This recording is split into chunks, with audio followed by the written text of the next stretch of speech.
As life goes on, it can be very easy to lose sight of what's important to you.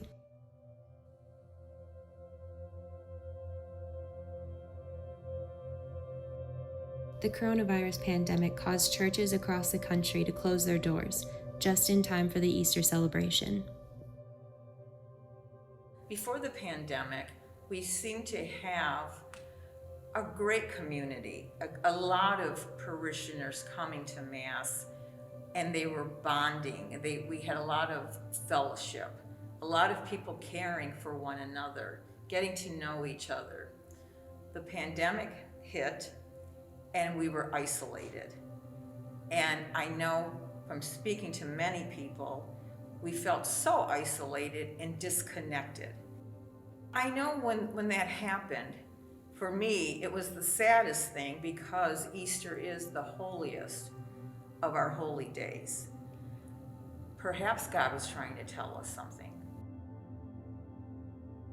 And as the year continued, God's message became even more personal. Can we talk about Dave for a little bit?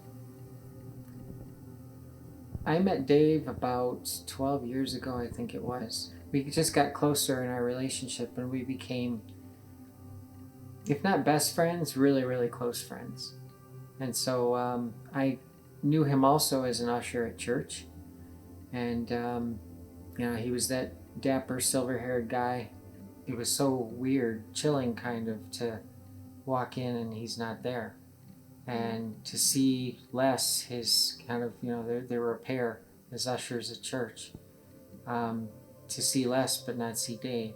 Or to see there's another usher that has silver hair, see him from the back and think Dave, and it's not Dave.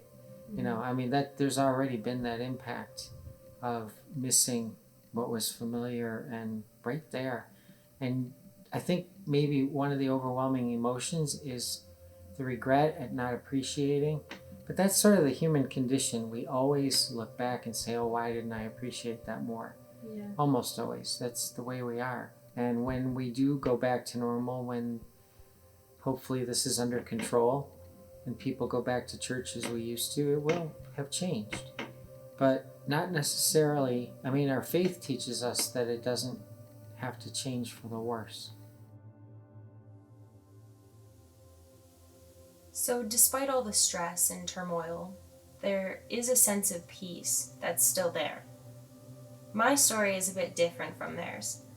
One Sunday, I did go to church, and my priest said that he had a task for everyone: sit with God and spend time with Him.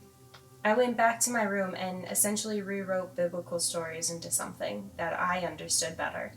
I'm commonly inspired by nature, so I wrote this idea in reference to John 1:5. The light shines in the darkness, and the darkness has not overcome it. When light casts its beams through obstacles, it creates shadows. The sun goes down, and those shadows may grow taller. From where I am on the ground, it can seem scary, but the fact that there are shadows proves that there is light. When the pandemic happened, I was in my room again, but this time with the tools that I created when I was 17 to help me seek Him out once again on my own.